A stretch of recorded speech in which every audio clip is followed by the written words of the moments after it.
para vosotros todos por asistir a este acto. Me gustaría decir que he recibido personalmente muchísimas adhesiones al acto y disculpas por no poder venir porque están en la manifestación feminista. Entonces, más o menos participamos de la misma cosa, solo que con años, casi siglos ya de diferencia. Pero se ve que las causas siguen persistiendo, no se terminan casi nunca. Bueno, yo todos los años asisto en el cementerio de Ciriego el día 27 de octubre a un acto que organiza fundamentalmente AGE y la CNT en memoria del cariñoso que mataron ese día y la gente alrededor de podemos decir, su constelación vital, que están allí enterrados también. Entre ellos está pues la guerrillera más conocida como tal, como se la pueda llamar, y se la llama guerrillera, y es la única que, digamos, estuvo con las armas en la mano en aquellas batallas, y es Lola Lavín Gómez, del pueblo de Río Tuerto, en La Cabada, al lado de La Cabada. Por cierto, esto de las armas en la mano, quería decir una cosa sobre por qué hay tanta dificultad en reconocer la labor de los guerrilleros. ¿Por qué? Bueno, pues a mí cuando te oía, Dolores, cuando te oía, me recordé que en México existió una cosa muy parecida, de lo que se ha oído hablar, pero que no tenemos mucha idea, en España más que en México, ¿eh? En México no saben ni de qué estamos hablando. Los cristeros. La revolución de los cristeros. Resulta que la Iglesia Católica organizó contra la Revolución Laica de México una guerrilla armada que se llamaban los cristeros y mataban, secuestraban y hacían actos de ese tipo por métodos violentos, por métodos con las armas. Y esto duró hasta el año 29, terminó el año 29, este movimiento. Después del 29, y ese movimiento inspiró mucho a España en los años 30. En los dos lados, Pero a lo que me refería ahora es que ese movimiento, hubo un pacto después entre la Santa Sede y el gobierno del PRI de México para que no se volviera a hablar de eso en absoluto, que desapareciera ese acontecimiento por completo. A la Iglesia le interesaba porque no podía consentir que en nombre cristiano se hiciera una lucha armada. Eso es la postura del Vaticano. Y entonces el partido del PRI en México tampoco le interesaba lo que habían hecho el gobierno mexicano para exterminar a los guerrilleros cristeros. Hay una novela de Álvaro Pombo que habla de este asunto y hay una película que se llama Los últimos cristeros, pero empieza a haber alguna literatura sobre el tema y concretamente de historiadores franceses, no mexicanos. Y el argumento es que con las armas en la mano no se puede legalizar. Y ese es el problema que tiene la democracia española, yo creo, se me ha ocurrido que puede ser por ahí con lo que son reacios a reconocer este asunto. Claro, faltos de todo rigor y de toda razón, pero es así. Bueno, yo voy al acto de este 27 o 28 o 26 de octubre, depende de cuando caiga el sábado, porque hace 44 años ahora, 44 años escribí el libro Los torvos y fieros motivos del cariñoso. Es un título muy raro. Torvos y fieros motivos. Lo sustancial de ese título es la palabra motivos. Motivos. No ni fieros, que es adjetivo, ni torvo, que también es adjetivo. Es un motivo. ¿Por qué pasaba aquello? Y claro, en el año 78, en el verano, todavía no estaba aprobada la Constitución, que fue en diciembre. Todavía no estaba aprobada la Constitución. Y todavía no se hablaba para nada en ningún sitio de estas cosas. Para nada en ningún sitio. Y claro, cuando a mí me dio por investigar esos años, investigar estos movimientos que hubo en España y de los cuales trae cola hasta hoy y seguirá trayéndola, una terrible y dolorosísima cola de la cual todos o muchísimos de nosotros participamos en alguna de sus fases de esa cola, de esa estela, pues en aquel momento lo primero que vi es que los motivos no los sabía nadie. Había que explicar los motivos. La palabra motivo viene de motus, y motus significa movimiento. ¿Por qué llevó a moverse a la gente española en esa dirección? ¿Por qué? ¿Qué había pasado? Y es que en aquel momento el qué había pasado era la gran pregunta, que no se sabía. ¿Qué había pasado? Pues todavía hay bastante debate de qué pasó en España. ¿Cuál es el problema que hubo en España para que los españoles empezaran a matarse entre ellos ferozmente y que no acabara nunca ese tema? ¿Qué había pasado? Había pasado, fundamentalmente, ahora ya lo dice claramente la Ley de Memoria Histórica, lo dice claramente y no deja ninguna duda. Porque si acaso la tenía alguno, que por ejemplo, todavía lo tienen, pasó que hubo un golpe militar en el año 36. Hubo un golpe militar en el año 36. Si ese golpe militar no hubiera existido, pues habría ganado tocaba el año 40, a lo mejor otras elecciones y hubiera ganado la derecha. Pero no hubo eso. ¿Qué pudo haber pasado también? Que el año 36 dan el golpe militar, se da por hecho que hay un golpe militar y la gente, pues bueno, pues se pliega y acepta un golpe militar, como tantos golpes militares que ha habido en la historia. La gente no se revela, la gente se calla y no hubiera pasado nada, o muy poco. Desde luego no habría corrido la sangre 3 años seguidos y después la cola, como tantos litros de sangre corrieron. Pero claro, eso no les llevaba en cuajo a la República. La República plantó frente, y plantó frente con sus militares, porque no todos los militares se sublevaron. Primero, no todos los militares se sublevaron, ni muchísimo menos. Lo que sí pasó con los militares que no se sublevaron es que los fueron liquidando poco a poco a todos. Los fueron fusilando poco a poco a todos. A todos. La primera víctima, el primer colectivo víctima del golpe de Estado fueron los militares. Por eso decimos un golpe militar, sí, pero de unos militares contra otros militares.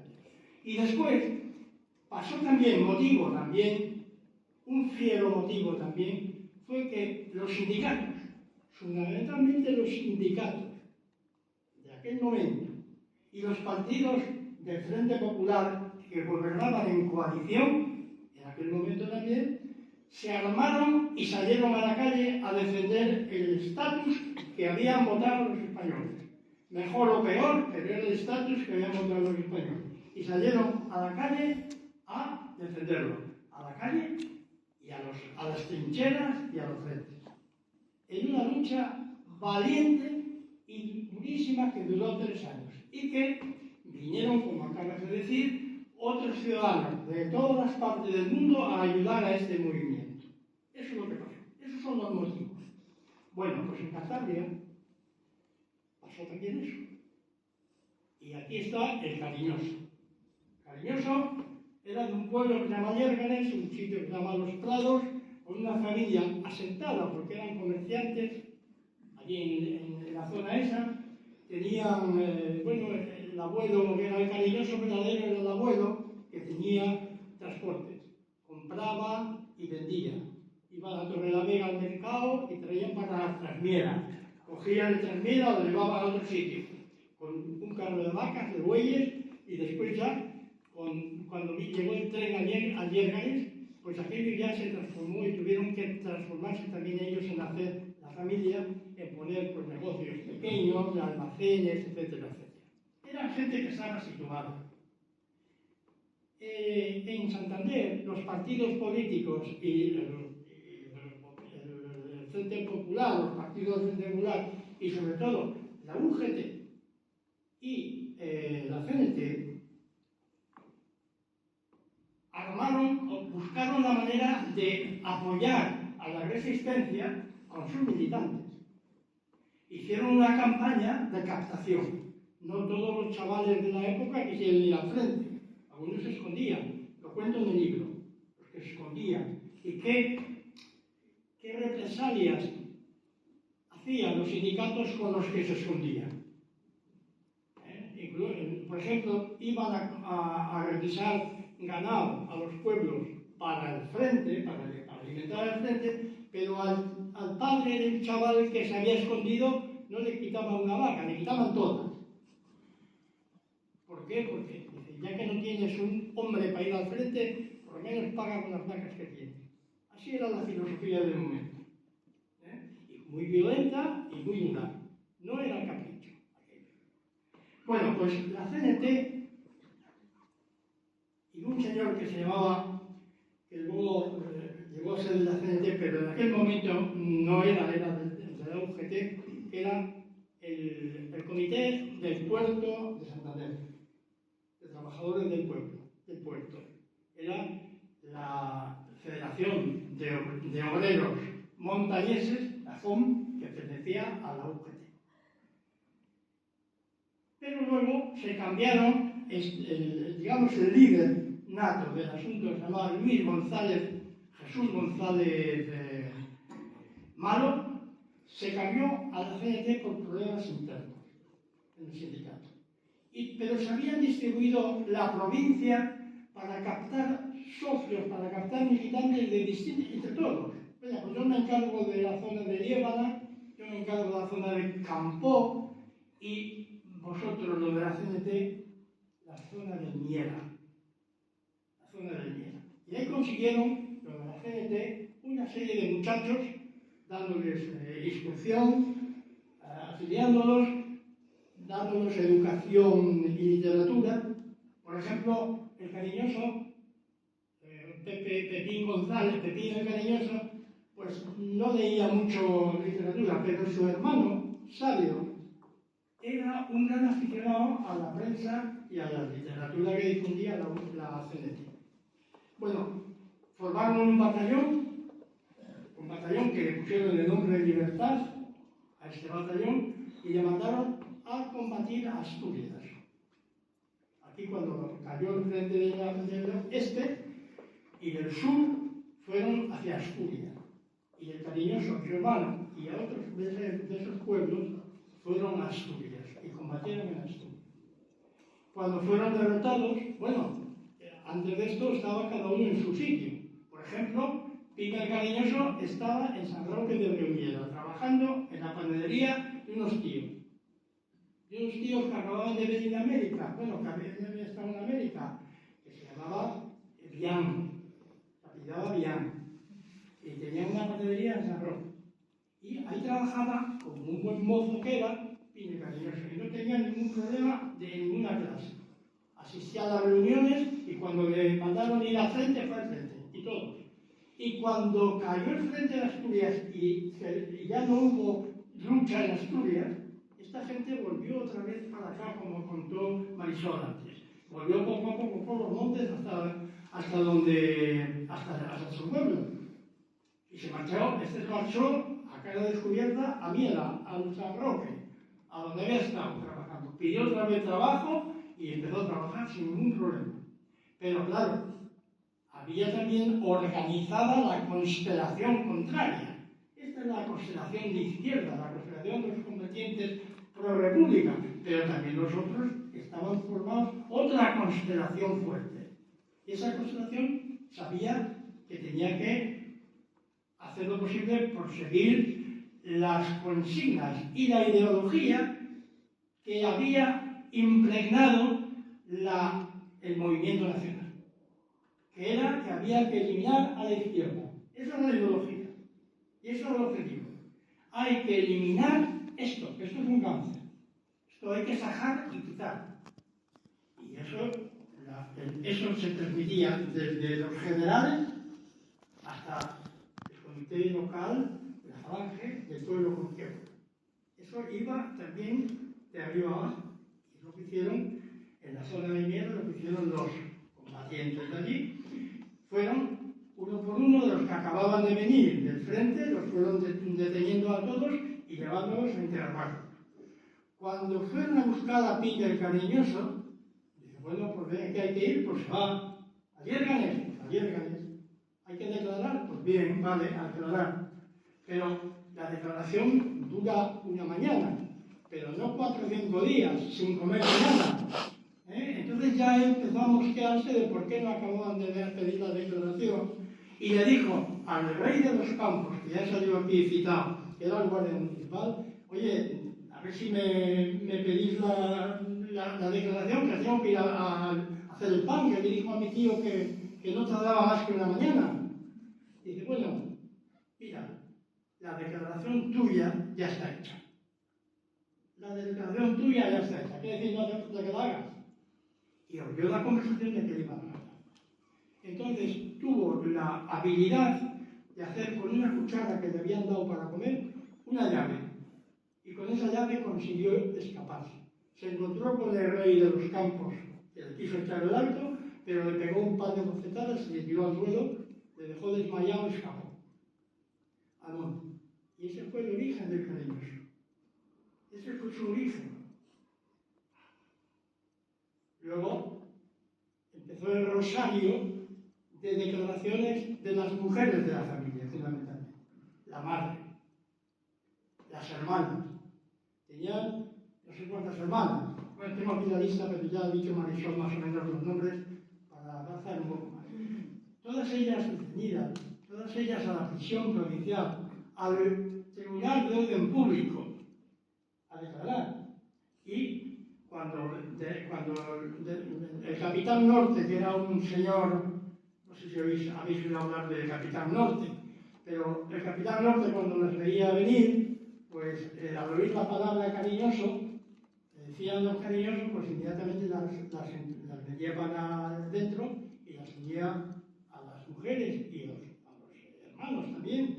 A un hermano pequeño que tenía que se llamaba Ramiro, que pues los torturaban, les pegaban unas palizas y les daban, bueno, les trataban muy mal en la prisión, en el orden público, para ver si conseguían la información que pretendían. La información que pretendían es dónde está el Cariñoso, dónde está el Cariñoso. Algunas de ellas venían tan inocentes que dicen, pues el Cariñoso está en San Roque de Remiera.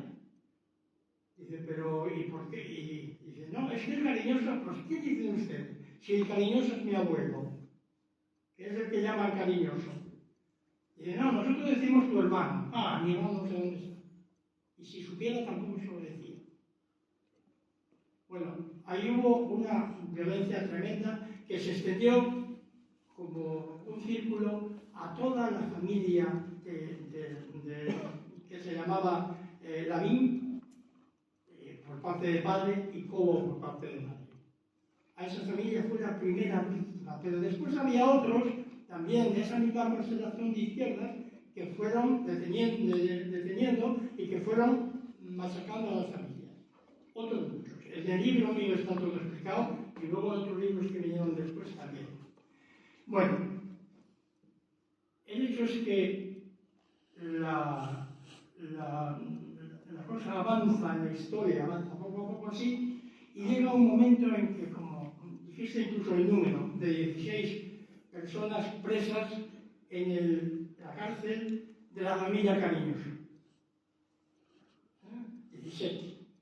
Y el número de mujeres que fueron detenidas, torturadas, etcétera, etcétera. En total llegan a 26. He contado ahora releyendo papeles, 26.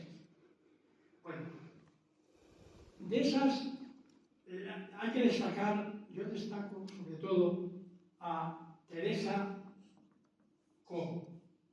Teresa Cobo es la madre de Pin el Cariñoso, de José Lavín Cobo. José Lavín Cobo. Estaban separados, los Cobo Lavín estaban separados. Padre Ramiro y ella se habían separado. En aquel momento, como la República había autorizado el divorcio, las separaciones no llamaban mucho la atención. Era una cosa normal. Ramiro andaba por Lierganes trabajando por allí, pero no era una cosa ofensiva como fue después. El ser separado. Había coexistencia pacífica. Dentro de los problemas de los matrimonios, pues esto no era una cosa rara. Pero Teresa tenía muchas dificultades para sobrevivir. Tenía pocas posibilidades de trabajo. Tenía poca fincalidad. Tenía poco ganado o ninguno. Y entonces ella lo que se dedicaba a hacer era pescar clandestinamente truchas en el Miera, haciendo butrones en la orilla de lo que llaman la isla, que está debajo de Angostina. Allí ponía butrones y ahí pescaba truchas y las iba a vender al Cantábrico de Lléganes, fundamentalmente porque eran familiares de ella, y al Hombre Pez. Y de eso vivía prácticamente, poco más. Poco más. Entonces hay un episodio de las dos constelaciones chocan constantemente. Se encuentran unos con otros constantemente y se pegan unas palizas terribles y tienen pistola todos. Un día se encuentran, Teresa está pescando truchas y hay uno que se apellida Casar que persigue y está diciendo que va a matar a Pin el Cariñoso en cuanto le pille, que le está buscando. Y habían sido muy amigos de niños, de chavales. Pero la política los había separado. La militancia los había separado. Entonces el Casar decía, en cuanto le pille, le mato. No tengo más ganas de uno que matarle. Y el otro, pues trataba de defenderse. Y un día se encuentran en la isla, delante de su madre. Entonces va a Casar, saca la pistola y le pega unos cuantos tiros, con tan mala suerte que se le encasqueta la pistola y no le da. Entonces está a merced del Cariñoso. Le pudo haber matado. Y fue su madre, Teresa, la que lo impidió. No, hijo, no te pierdas. Déjale. Volvió otra vez a encontrarle en un leñero, porque había unos serradores lebaniegos allí haciendo la leña, la madera, y ahí se encontraron otra vez, y ahí le tuvo a tiro otra vez, y en ese momento le mató. Pin a Casar. En ese momento le mató. No es el único al que mataron, como tampoco es los únicos los que mataron los falangistas y el Somatén. Falangistas, Somatén, Guardia Civil y Policía. Y ya después, avanzado el tiempo, el Ejército. Porque hicieron un vaciado de la zona alta de los montes de Miera, un vaciado de ganado, obligando a reunir las vacas. Viven de las vacas los pasiegos. Entonces, las vacas tienen que estar en las cabañas y en los prados. Pero estos hicieron un vaciado, una demarcación, para que no pudieran subir la gente a los montes, para que no pudieran, sí, apoyar o auxiliar a los del monte.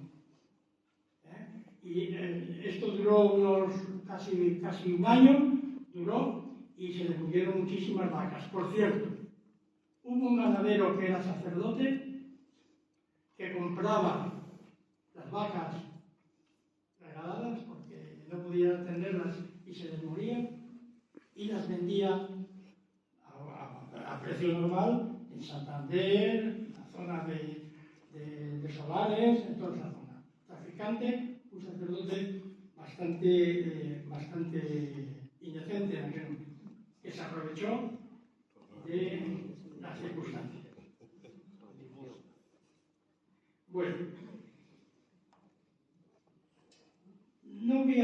Bueno, Lola Lavín sí que merece la pena destacarla, y Teresa sobre todo. Quiero hablar de una niña que se llamaba Ana, que en las pesquisas de la Guardia Civil, buscando a los emboscados, le preguntaron que dónde estaban los emboscados. La niña tenía 16 años. Dijo que no sabía, pero tenía un primo en el monte. Esa niña la llevaron a las oblatas.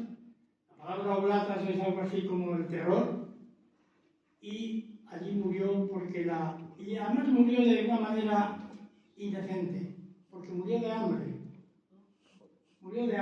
en el convento.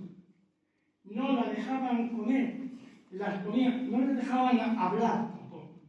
Les ponían un esparadrapo en la boca en forma de cruz para que comieran lo que justamente les dejaban en ese momento. Era un sistema de reeducación de mujeres que más o menos podían caer en el tema de la prostitución. Para eso era la institución. Pero en ese momento juntaron a niñas, chavalitas de los pueblos, que tenían que castigarlas de esa manera.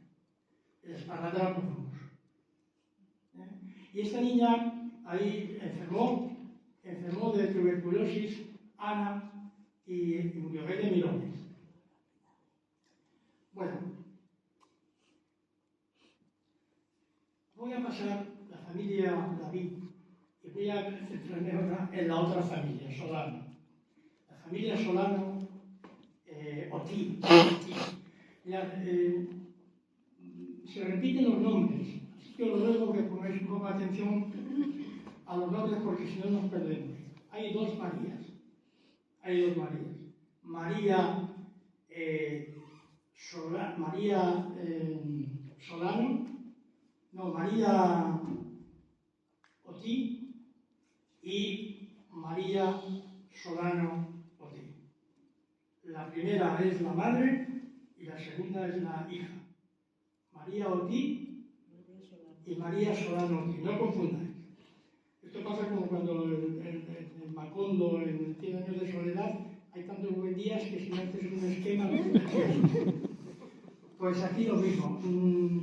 María Solano es hija de María Otí, como digo, y su madre y su padre eran de la zona de Tabada, y emigraron de jóvenes, se casaron y emigraron a Estados Unidos. Estuvieron en Estados Unidos. En un pueblo, se llamaba Miami, que no es el Miami de las películas, sino un Miami en Arizona, en el desierto, cerca del cañón del Colorado, donde había unas importantes minas de cobre. Esta gente fue en plan de trabajar en las minas de cobre, pero la minería de cobre es bastante enfermiza, y Francisco Solano, que era el señor que iba a trabajar en la mina, enfermó rápidamente. Y entonces pusieron un baruco allí en el pueblo de Miami, un bar, para poder sacar algo para sobrevivir. El bar lo dedicaron a dar comida española. Y de alguna manera pues estuvieron viviendo de eso durante una temporada y tuvieron dos niños. Al uno le pusieron Francisco, como el padre, y al otro le pusieron María, como la madre. Dos niños. Cuando se agravó mucho la situación del padre, de Francisco Solano, y el bar no daba para mucho tampoco, lo que hicieron fue venirse otra vez a la Cabada. Consiguieron unas pequeñas fincas y se dedicaron a ver si ahí podían sobrevivir. Y ahí estaba Francisco el Joven, trabajando con María, la mayor, María, en la finca, y la hija de vez en cuando aparecía a trabajar, pero no se le daba nada bien trabajar en el campo. A María Solano Botín no se le daba nada bien, la mujer del Cariñoso. Es más, le gustaba más venir a Santander, y como aquí tenía una madrina y la cafetería Gómez eran también amigos, pues tendía mucho a venirse a Santander y escaquearse, diciéndolo así, de las labores del campo. Esa era la que acabaría siendo la mujer del Cariñoso, la chica esta. El Cariñoso entonces estaba tranquilamente por allí, por la zona de aquello de Lérganes. Era un muchacho elegante, muy majo, muy fuerte, con mucho éxito, y sobre todo era muy amigo de Francisco Solano, del joven que acababa de ir de Arizona. Se hicieron muy amigos y frecuentaba mucho la casa de donde estaba ese muchacho. Y ahí conoció a María, que la llamaban de Monte Cuca, a Cuca sola. Ahí la conoció. Y ahí se hicieron amigos. Pero como él después se tuvo que echar al monte, tuvo otras amigas, muchas amigas, por el monte. Por cierto, tengo que decir como paréntesis que de las mujeres que aparecen en la novela El Cariñoso, hay 3 mujeres que son ficticias. Son trucos literarios del autor. Son personajes que se les da la función narrativa para contar la historia. Son narradores en tercera persona. Una de ellas es la narradora que se llama Laura en la novela y que responde a la suma de otras mujeres que sí son reales y que esa ficción novelesca aporta a la narración documentos que sí son reales y escritos. Es decir, yo cuando hice esta novela me basé en documentos escritos, relatos concretos de gente viva, pero le di otra forma, le di una forma literaria para poderlo contar de una manera especial. Son las únicas 3 que son ficticias. Las otras 2 son 2 mujeres también que aparecen y que también encarnan a muchas mujeres. Aparecen en la consulta de un médico de Santander. Un médico viene a consultar algo con los niños y entonces conversan de lo que pasa en sus pueblos, unas de Cabezón de la Sal, para contar también ahí lo que pasaba en Cabezón de la Sal con el famoso follerero y otras cosas que pasaron por allí, y los incluyo ahí en ese relato. Y la otra sí era de Penagos, cerca de mí. Ahí se cuentan entre ellas aventuras reales y hechos reales, pero con una envoltura literaria. Pero ahí lo que me interesa a mí más era que cuando iban a ver al médico y le pregunta al médico ¿de dónde eres? Le dice, yo soy de Penagos. Dice, hombre, de la tierra del Cariñoso, lo conocerás bien, ¿no? La ayudarás y tal, le tenéis bien tapado. Y una consulta de esas fue antes del 17 de octubre y otra fue después. Y cuando esta mujer vuelve, y eso es real, cuando vuelve al médico, dice, ¿sabe usted dónde mataron al Cariñoso? Dice, sí, hombre, en Santa Lucía 44, dice la pasiega. Bueno, pues parece que estaba más cerca de la casa de usted que de la mía. Eso sí fue real. Bueno, la matan al Cariñoso el día ese que os digo.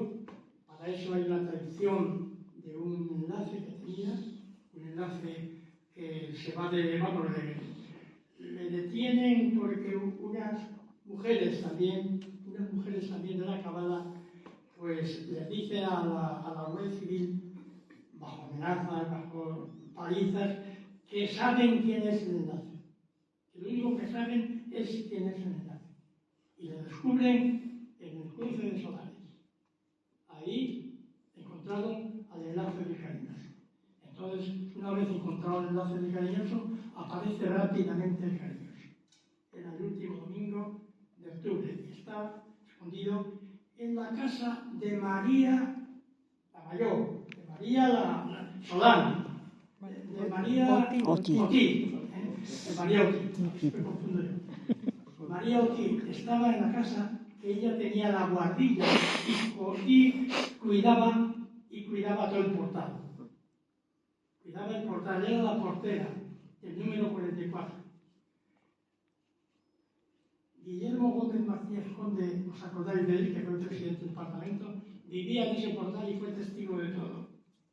Lo contó. Bueno, pues viene el enlace y le dice al Cariñoso que le están buscando y que tienen que marcharse corriendo. Pero ella hasta entonces había montado la Guardia Civil y la policía combinadamente la operación del tirarle.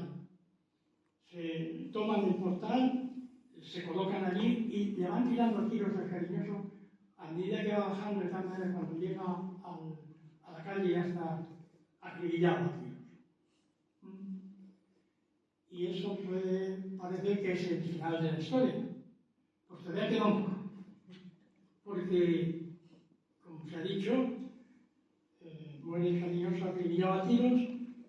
La portera, María la Vieja, la detienen y la juzgan en un juicio sumarísimo y la acusa el fiscal de ser la alcahueta de todo esto que le ha pasado, porque no tiene vergüenza, ahí está en los autos, no tiene vergüenza de tener a su hija sin casar, amancebada, con un criminal, con un hombre de la calaña del Cariño. Es la que peor trata al tribunal de todas, pero por esa razón moral. Y la fusilan. Por cierto, la llevan a la cárcel, la tienen en la cárcel una temporada, y cuando la fusilan, aquella noche anterior a fusilarla, ella había escrito una carta a su hijo Francisco, ¿os acordáis? Su hijo Francisco, que ya no vivía la acabada, sino que se había marchado a México cuando lo vio tan malo, se marchó a México. Y allí puso un pequeño rancho, y ese es el hermano que tenía ella, que tenía María Solano. Bueno, pues esa carta la recordaba toda la gente llorando, porque fue una carta absolutamente impresionante. Querido hijo, pues contándole lo que había pasado y cómo ella va a morir al día siguiente fusilada por haber hecho, no sé qué había hecho, la verdad. Bueno, no termina ahí la historia porque María, la joven, la que estaba casada, no casada, la que estaba con el Cariñoso, esta muchacha estaba embarazada. La cogieron, cuando eso la cogieron embarazada. Y como estaba embarazada, estuvo juzgada y condenada a muerte, como su madre, la tenía que haber matado el mismo día, pero como estaba embarazada, digamos que le perdonaron la vida, porque parece ser que en sus códigos no se puede fusilar a una mujer embarazada, aunque yo he visto después que sí, que algunas las mataron, pero esta no. Y al estar embarazada no la pudieron matar, pero como contaste, Marisol, la pegaban patadas en el vientre para que abortara. Y no abortó, pero la intención era esa, no abortó. Nació de esa unión, de ese embarazo, nació una niña que se llamaba, le pusieron claro el nombre del padre, José, pues Josefina. Josefina. Le pusieron el nombre Josefina, en honor de José el cariñoso. Y no sé qué tiempo puede estar con la madre, no me acuerdo ahora porque de su día lo supe, pero no muchos meses puede estar una niña recién nacida en la cárcel con su madre, tienen que sacar. Entonces se hizo cargo de ella, ¿quién? Teresa, la madre del cariñoso, que apenas tenía para vivir y estaba además presa en los salesianos. Cuando mataron al cariñoso, fueron a buscarla para que reconociera el cadáver y pidió por favor que no se lo obligaran a hacer, pero que se fijaron en que si tenía una señal, una herida, una cicatriz en una nalga, era él.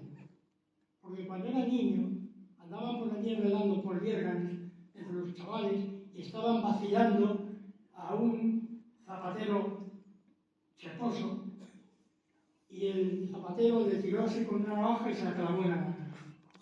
Entonces esa cicatriz la tuvo el cariñoso toda la vida. Dijo la madre, si tiene una cicatriz, sí, es pi.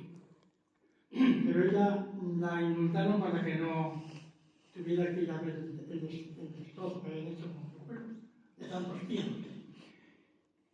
Bueno, pues Teresa dijo que la niña se la quedaba a ella. Entonces la soltaron, la mandaron la dejaron irse a Viernes, a Angostina, se llama el pueblo, con la niña. La crió ella. La crió Teresa. Ya os dije cómo vivía esta mujer, pescando truchas y poco más.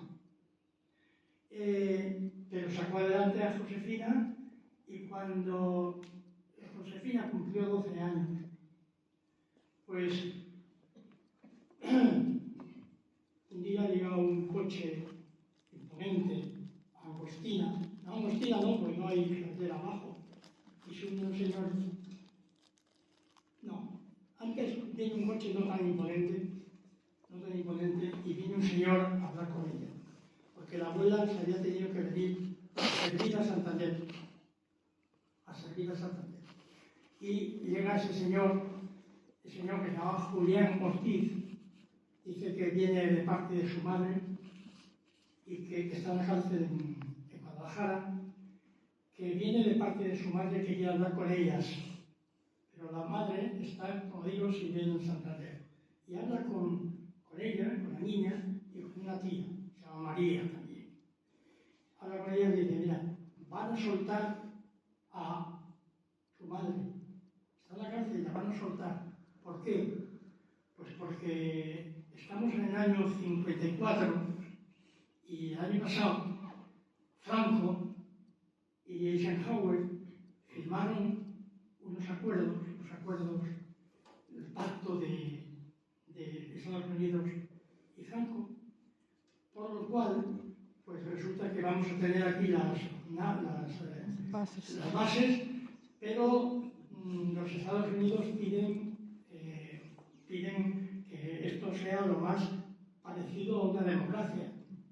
Y hay una periodista en Estados Unidos que ha publicado allí que resulta que hay una española que en realidad no es española, que es americana y la tienen en la cárcel. Y se llama, es tu madre, se llama María, y es tu madre. Y la niña, bueno, si casi no conozco a mi madre, no hemos hablado casi nunca. De vez en cuando nos manda algo de dinero porque se dedica a bordar y manda para llevarme allí a verla pues cada 2 años, así. Bueno, la niña no quería irse para nada, ni quería saber nada de su madre. Quería saber solo de su abuela. Bueno, el hecho es que aquel señor, aquel Ortiz, le dice, bueno, mira, yo creo que lo tienes que pensar y te tienes que ir con tu madre porque se va a ir a Estados Unidos y esta es una oportunidad para ti excepcional. La niña 12 años, los que tengamos conocidas de 12 años sabemos cómo son las niñucas en esa época. Muy jugarduca y no sabía qué decir. Pero tenía una decisión bien tomada de que no se iba y dejaba sola a su abuela. Eso es lo único que tenía claro.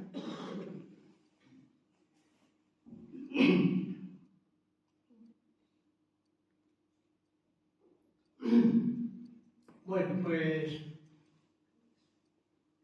le dice este hombre, mira, vuelve otra vez y dice, mira, aunque no te vayas a Estados Unidos, yo creo que tienes que ir a Madrid a decir adiós a tu madre. Porque ahora mismo tu madre está en la embajada de Estados Unidos. Acaban de hacer nueva una embajada ya impresionante, un ministerio buenísimo.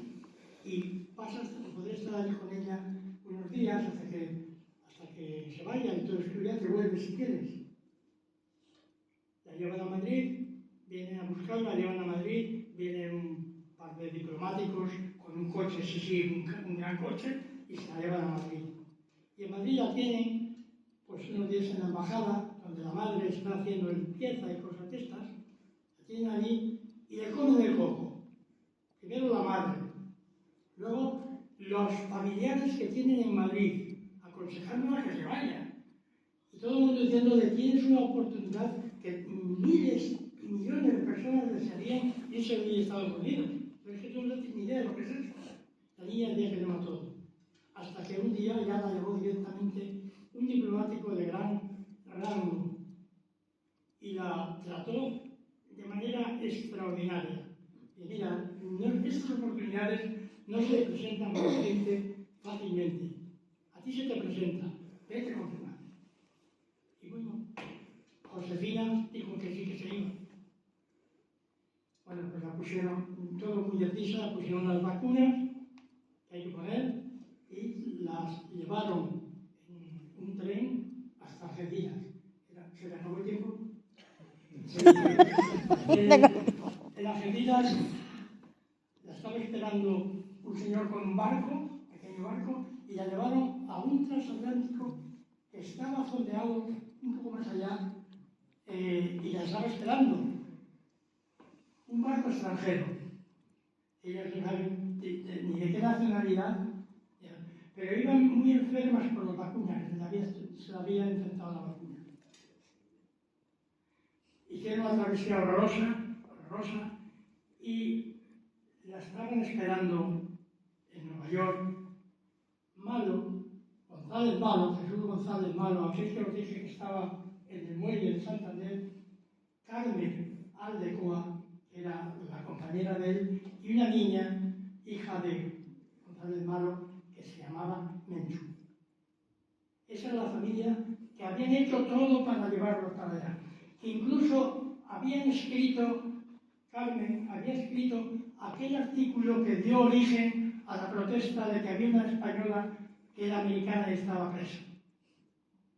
Porque esto llevaba una revista que se llamaba España Libre y formaban parte de una confederación de españoles en el exilio. La confederación que ahora mismo Confederación Hispana del Exilio, algo así.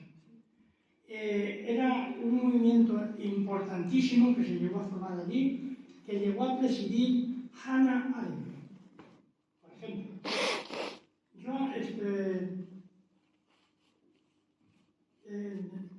Albert Camus formaba parte de ese movimiento. Noam Chomsky, y no digo más. Bueno, ¿la estaban esperando? No estaban esperando. Habían quedado en el muelle, salía, llegaba al barco, pero ahí se encontraron solas y sin nadie que las esperara. Se habían confundido de día los González Malo. Y ahí, pues, en vísperas de Navidad, en Nueva York, en el muelle, solas, muertas de frío. Entonces, un puertorriqueño que hablaba castellano las orientó, llevaron un teléfono y consiguieron ya irse a la casa de acogida. Bueno, la casa de acogida por unos días, porque esta organización de auxilio a los refugiados españoles había comprometido se ha comprometido ella, una voluntaria que era profesora en la Universidad de Tallahassee, en Florida. Y esta se había ofrecido a cuidarlas, a atenderlas y a buscarles un futuro. A Josefina, la niña de 13 años, le ofreció pagarle los estudios normales, de enseñanza media y universitarios, lo que diera de sí.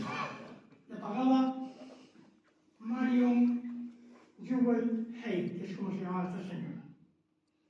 Había perdido a su marido en aviador en la Segunda Guerra Mundial. Y era voluntaria de refugiados españoles. Entonces, lo tenía todo absolutamente preparado esta mujer, daba clase en Tallahassee y tenía a disposición de María y de su hija todo lo que hiciera falta. Solamente les puse un par de condiciones: que estudie Josefina. Josefina encantada de la vida, además tenía un buen nivel escolar, excepto en inglés, claro, y la madre que pusiera también a estudiar inglés, y no quiso a estudiar inglés, se negó. Pero además se negó también a colaborar en cosas, por ejemplo, en que cuando Mario daba clases particulares y tenía reuniones de universitarios en su casa, les pedía que no la molestaran, que fueran de una habitación lejos para no molestar. Y eso a María Solano, eso le sentaba como una parada. No lo soportó. Porque María Solano iba muy herida, iba terriblemente herida por las cosas que había vivido. Le había matado el marido, el novio, lo que sea, al padre de su hija, le había matado a la madre y habían hecho rebelías con ella. Entonces, eso al parecer causa problemas psicológicos profundos, de los que nunca se libró. Entonces, un día se capeó mucho y dijo que en su hija mandaba a ella. No se conocían prácticamente, pero que en su hija mandaba a ella y que se la llevaba de allí porque Marión pues parecía como que la había cogido a celos. Se la llevó de allí a la nada, a un pueblo donde no conocían a nadie, y la vida pues sigue de una manera tremenda. Pero tiene una novela también, Josefina, pero yo creo que aquí termina la tremenda aventura de esta constelación de izquierdas que hubo en el Miera, frente a una constelación de derechas que estuvieron enfrentadas constantemente a muerte. Es una pena porque se pudiera haber llevado mejor. Bueno, muchas gracias.